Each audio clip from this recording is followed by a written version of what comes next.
So the fund invests in the US market, but what makes this fund very different from others is it invests throughout the US market. It doesn't just focus on the very largest companies or just the very smallest companies, but invests across the whole range, depending on where we find the best ideas or perhaps where we are in the economic cycle. And then what we aim to do is we're not looking to invest in companies that are trying to change the world. We're looking for dull and boring companies that can steadily compound over time. And once we've identified them, we look to buy them when they're cheap and then hold them for a long period of time. So obviously there's a huge number of companies in the US. There's over 3,000 companies that we can possibly invest in. And so what we do is we condense that down very quickly by taking out the very smallest companies. We take out companies in certain sectors where we know that we'll never invest in. And that's things like airlines, which is a terrible industry. It's like biotech, where you have very inconsistent, unpredictable companies. We take out pure commodity players because we don't know what the price of commodities is going to do. And then we concentrate on companies which are growing revenues and most importantly growing cash flows over time. And then once we've found those companies, we wait.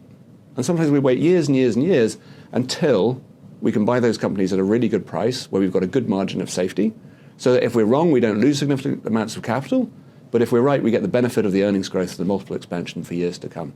And we hold companies for years. We've got companies that we've held in the portfolio for 7, 8, 9, even 10 years now.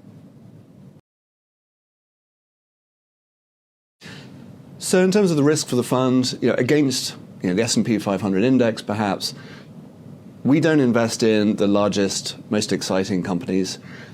And if those companies do really, really well and valuations go up and up and up, then that's not what we'll be partaking in. The types of companies we invest in are just not that exciting. So in that sort of environment, we'd do less well. But then the flip side is also the same. If those valuations correct and come down, then clearly we won't be caught up in that either. So the fund has always incorporated ESG into the fund, even before ESG was even a thing. So, what do I mean by that? The E and the S, the environmental and social, the types of businesses that we invest in tend to have, very small environmental footprints. So we don't do refining, we don't do oil, we don't do, some of these big other ugly sectors that create problems, and we don't do things like defense. But we've always focused on the G. For us, governance is really, really important. Making sure that the management team of a company have a really strong board looking over their shoulder and making sure that they're always doing the right thing. So I think what the fund delivers to clients is diversification. I think most clients will be familiar with some of the mainstream indices, the big passive funds that people look at. We do something very, very different. We run a very concentrated portfolio, 35 to 45 stocks, that looks nothing like the major benchmarks. And what we offer is exposure to the US economy today, but without all of that big exposure to Silicon Valley companies whose future may be less certain.